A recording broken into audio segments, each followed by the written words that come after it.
Something up on the web to try to keep our family informed in Los Angeles, and we want you to know that we're wearing our lanyards for the last time right now because we're going to be out of custody after this is over. We're going to be in a place where we are coming home to people we love dearly and cherish. I want you to know that this has been a good conference for me in lots of ways. The relationships have especially been good in the Bible study and in the Adaba groups. I made peace with Archbishop Justice Akrofi, who I've had an estranged relationship for 3 years, and it's wonderful to know that he and 3 of his bishops are coming to Los Angeles sometime in March. I hope that the abundance that we've had in our relationships here is carried over into the documents. I want to be clear that this document that's coming out is not something we voted on, and it's like a camel, been formed by committee, and has strange humps and bumps. And there's not all of it we can agree with or all of it we throw out. But I got to tell you, this has been a transforming experience for me, one I didn't expect. One of the things I would like to say is that I felt kind of left out in a sense because I don't have a laptop and everything was put on the web. I don't even have the language, the lingo used for these things. But besides that, I think it has been a good experience. I think the most wonderful part of Lambeth are the relationships. It's meeting bishops from all over the communion, getting to hear about them, hear about what they're doing, what they're facing. It made me sometimes just a little reluctant to talk about some of the things that I call problems because they are facing sometimes life and death issues. I mean, literally, that much. So it's been just very moving and gratifying to be a part of, to feel a part of this family of the Anglican Communion. My perception is similar to Chet's about that. We had in our group 2 people, one from Zimbabwe, others who spent a lot of time in their hometowns in West Africa and so on.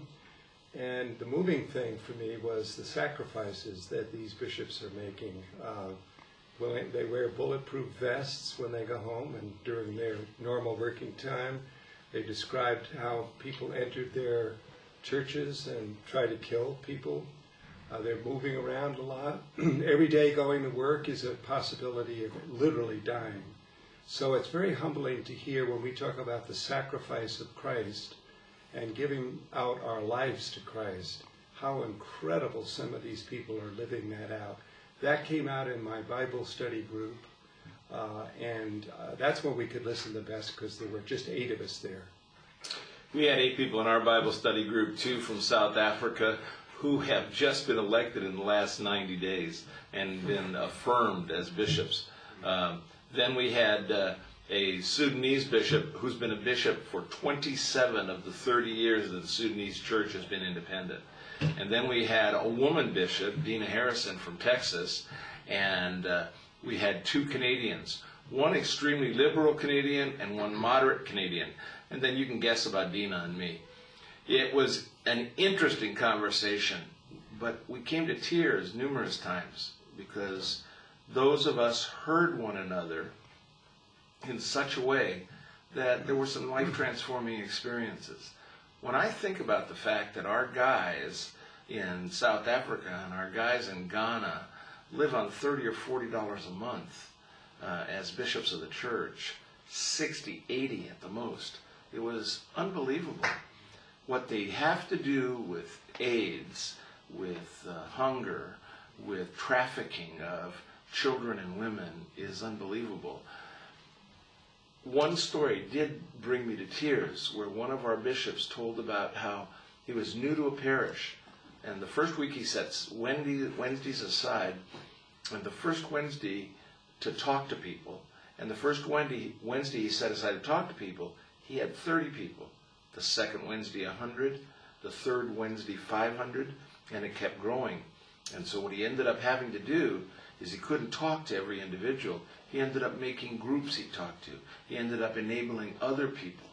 And then he set up job programs, and he set up training programs, and before you knew it, the body was taking charge of all these things. And it was just the way he expressed it. He could then have time to sit with those who were dying and in pain, that were his clergy. I had a very moving moment just this morning, actually, in Bible study as we were having our last session and saying beginning to think about going home and what we would face when we go home.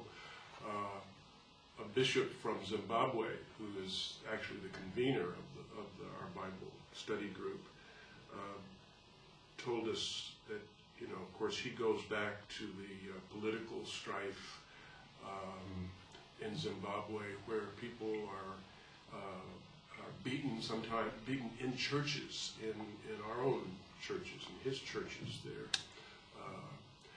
And he told this story this morning about a man who wrote a letter in protest of the political process, and it came to the light of the government.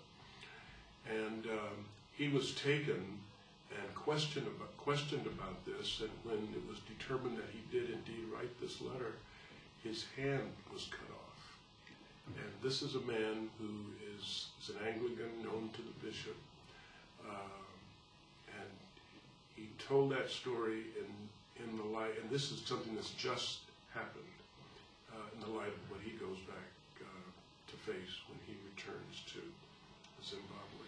And just while I'm speaking, just much lighter moment and endearing moment is in terms of our relationships. I was walking very early, and upon arriving here down the way, and another bishop called to me, but he called me Daddy, and I turned to find a priest that I had known many years before when he was a seminarian and I was a rector.